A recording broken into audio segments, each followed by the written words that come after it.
I know Dave Richard has heard a story of that, or two of that, and all guests are coming to you via the Fire Wings hotline. Try one of their delicious flavors of wings today. Fire Wings.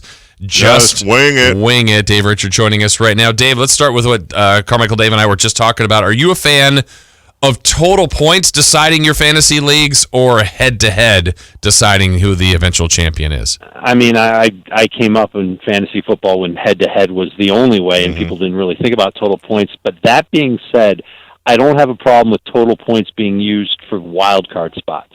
Oh. So, for example, you've got 12 people in your league, 2 divisions of 6.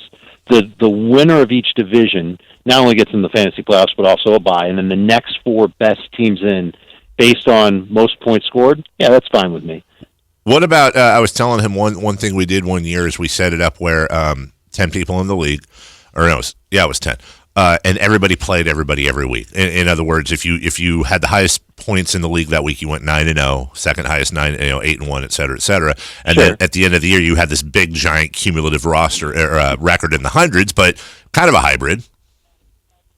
It is, and you know, I mean, the most fun part about fantasy is knowing, oh, I'm playing my brother-in-law this week, or I'm playing my coworker this week, and you know, God, I hope I smash his brains in, and not literally, of course, of course, just only figuratively within the world of fantasy football. But I mean, trash talk is part of the game, and it's part of the fun, and beating up guys. I'm in a keeper league where teams are naming, or the managers are naming their teams after horrible acts that can be done to me. Things that I do not dare say publicly, much less on the radio, but you can get the idea. And it's good-natured, fun banter that you'd find between buddies playing fantasy football. And what's better than beating your buddy at something that he nor you have any control over?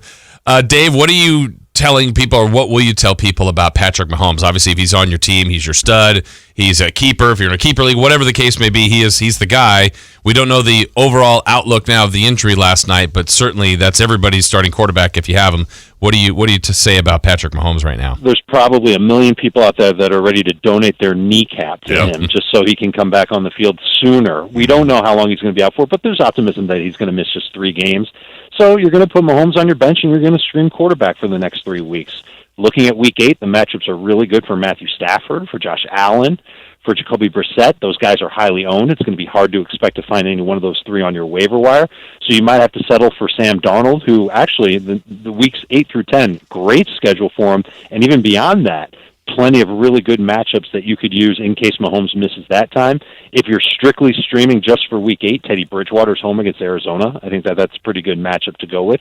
Or you can make a trade, but I wouldn't trade that much because we are expecting, at least at this point, Mahomes to come back. And with that being the case, you shouldn't make some big, huge deal to bring in Carson Wentz on your team or Kyler Murray or something like that. You could consider taking the player that you would cut for a quarterback off of waivers, whoever that player is off your bench, offer that player to another team's second quarterback. Get what I'm saying? Yeah. So the worst player on your bench for that quarterback who's got some good matchups in the next 3 weeks. Maybe it's Jared Goff for Week 8. He's got an amazing matchup. Who does he play? He's playing Cincinnati, and then you might even discard him after that because Week 9 he's on bye. But you're not going to give up much, if anything, to get that quarterback to begin replacing Mahomes. All right. So did I see something earlier that you tweeted out? Are you starting to come around on get Sammy Watkins off your roster club? Yeah, I think everybody is. Yeah. And it's a lot easier to do if Matt Moore's throwing him the football now, Dave. Yeah. We know that. Matt Moore is a very good backup quarterback. He's serviceable, and again, if Mahomes is only going to miss 3 games, I would suspect that the Chiefs are going to stick with him for those 3 games, and then just welcome back Patrick Mahomes with open arms. But I don't know when you'll feel good starting Sammy Watkins. We know that he's not at 100%. He missed the game yesterday. And so are you going to use him in 3 not-so-easy matchups for the Chiefs over the next 3 weeks with Matt Moore under center? I don't think so. So Week 11, maybe in a perfect world, Patrick Mahomes is back by then. The Chiefs are going to take on the Chargers. Seems like a pretty decent enough matchup for Sammy Watkins. By that point, are you sure he would even be a starter for your team? Maybe you have some other receiver or flex player that you'll use in place of him. So yeah, I think the time's come where you can let go of Sammy Watkins. What a terrible year it's been for him after Week 1, man. Dave, what are some of your favorite plays for this week? Who's ranked high that you say you got to play this week? Guys that are ranked high that you got to play. I'm a fan of Jacoby Brissett coming off the bye against Houston. I think that he can put the ball in the air quite a bit. That Texans secondary, I don't think it's very good. I think Brissett can put up some good numbers there. So that's a quarterback that I would strongly consider. A running back that I like a lot is Tevin Coleman. I think it's pretty easy to start him at this point, but I've got him as a top 15 running back. Great matchup against Washington, and he's dominating red zone touches for the 49ers. I think you could buy into that. Frank Gore and pretty much anybody on the Buffalo Bills. Great matchup against Miami at home. Pretty simple, right? You just go with the Bills guys against them. Gore should be great. John Brown should be great. I think Josh Allen can be a top 12 quarterback. And I even like Dawson Knox as a sleeper tight end, not just for this week, but maybe just somebody to stash on your bench, because I think he could have a potential role in this offense. His playing time has been going up the last couple of weeks. And I don't know the last time that you've been able to go to your waiver wire and find Aaron Rodgers' top target, or go into your daily fantasy league and find Aaron Rodgers' top target at the cheapest possible price. But that's what we've got with Allen Lazard, who's kind of like the Auden Tate of the Green Bay Packers. He's not very fast, but he's very big. And I think Aaron Rodgers is going to continue to target him. It's a good matchup against the Raiders. And Lazard's a good number 3 receiver this week and a great play in daily. Dave Richard with us. Dave, what do you feel? We're talking philosophies a little bit from time to time. How do you feel? I have Chicago's defense, for example, but what I've been doing lately is I've been defense hopping based on whoever plays the Dolphins, and I've had success, and I'm wondering, where are you on that? Obviously, kicker defense, end of the draft, but during the course of the year, you can get burned with buys and all that. I understand that, but are you open to the idea of defense hopping based on matchup, or generally pick a badass defense and stick with that badass defense? I think the best way to do it is to begin your year with a defense that has a good matchup or a couple of good matchups in the first few weeks of the season, aside from if there's a defense that you think is just totally dominant. Like I still believed that the Bears' defense was dominant. So I didn't mind drafting them very late, but certainly before the final round. That's when you'd have to take them, when they were available. And I don't regret that at all, because they've been good, and they make it easier to just not worry about making ad drops every week. You have to be a proactive fantasy manager if you're going to stream defenses. That's the same term as defense hopping, like you said. But yeah, I love that idea, and I particularly love it if you just begin that process in week 1, and you just keep doing it until you find a defense that you love. And an example that I have from my drafts this year, I took the Patriots DST in a lot of drafts. I didn't love their matchup week 1 against Pittsburgh, of course, but weeks 2, 3, and 4 this season, they took on the Dolphins, Jets, and Bills. I think when the season started, we could all agree that those were offenses that we didn't think were going to be explosive. And it turned out that the Patriots were good for all 4 of them and beyond. So I've got the Patriots DST in a bunch of leagues, and there's nothing better. It's like picking a player late in your draft that turns out to be a starter for your team, or picking a guy off the waiver wire that ends up being a stud for your roster. Doing the same thing with the DST if you're streaming them and you just end up with one that's just good. It's easy. It makes fantasy better, and then you don't have to go and bother playing the waiver wire each week and being ahead of the game. And to that whole extent, maybe the best DST to pick up right now is the Steelers. They're on bye this week. They play the Dolphins next week. So just staying on that real quick, I think we have calls here. With the acquisition of Jalen Ramsey, where does that put? And I noticed, I think you tweeted earlier this week, I think that was you, that the Rams have some favorable matchups. So did that defense jump up a bit for you, or was it going to jump up anyways with the matchups? No, definitely it jumped up because they got Ramsey. And, when they traded Marcus Peters, everybody's thinking, well, what are they doing? Because Peters is a serviceable cornerback, if not even a solid one. And then Aqib Talib was hurt, and then you see them acquire Ramsey, and you go, all right, now I've got a defense with Aaron Donald and Jalen Ramsey. It's going to be good. I wouldn't want to use them this week at Atlanta. There's going to be a lot of points scored in that game, but they've got Cincinnati in week 8, and then at Pittsburgh in week 10, Chicago in week 11. Those could be pretty good matchups that you'd want to use the Rams DST. All right, Dave Richard joining us from CBSSports.com, fantasy football. You see him everywhere. Let's get some questions on the text line, certainly on the phone lines, as Vince has a question for Dave. Vince, go ahead. Hey, Dave. So I'm having an issue trying to set up my DFS lineup. I want to get Evan Ingram in, but he's 6,500 on DraftKings this week. Right now, my tight ends and DSTs are TJ Hawkinson and the Raiders DST. So I'm struggling to find low-value tight ends or DSTs. Do you suggest I pay up for Evan Ingram and adjust my lineup accordingly, or do you have any good low value tight ends and DSTs I can plug and play? Thanks. Yeah, I'm looking at the tight ends now. Hawkinson at 3,600. If you wanted to spend a little bit more, I'd go Hunter Henry at 4,000. I think that just makes a lot more sense. Hawkinson, a touchdown or bust tight end. Hunter Henry, good matchup against Tennessee. It's only 400 more.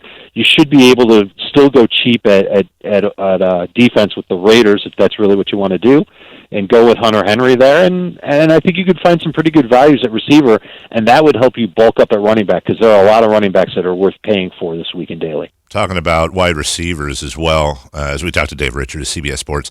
One of my favorite fantasy stories this year is DJ Chark. My kid's favorite every single time he scores, dude. And when you look at Chark, when you look at Terry McLaurin over at with the Skins and Cortland Sutton, you're talking about three receivers that are doing relatively well this year, that all three have not the best, in some cases, backup or injury replacement quarterbacks. So when you look at the three situations there and the quarterbacks they're getting fed from, how would you rank those three? Somebody was asking me that the other day. McLaurin, Chark, or Sutton going forth for the rest of the year? For the rest of the year? Yeah. That's a good question. I think highly of all three of them, and it's really just how they're used in their respective offenses. What helps is all three of them have quarterbacks who trust them. So even though they're not necessarily in, amazing, prolific passing offenses, they get funneled a lot of targets because their quarterbacks are willing to go with them. And that's what keeps them very valuable for fantasy. I actually have McLaurin currently the highest rest of season, ahead of Chark and ahead of Sutton, but those three are going to flip almost on a weekly basis, where Chark has a big week, McLaurin has a down week. Well, Chark will be the next guy up. I'll say this: I think that with the way that the Jaguars have been using Chark, and with the chance that Nick Foles comes back and doesn't lean on him the same way Minshew does, sure, I think there's a little bit of risk with him rest of season, but for now, we should enjoy it, and he is a must-start this week going up against Cincinnati in that terrible and beat-up secondary.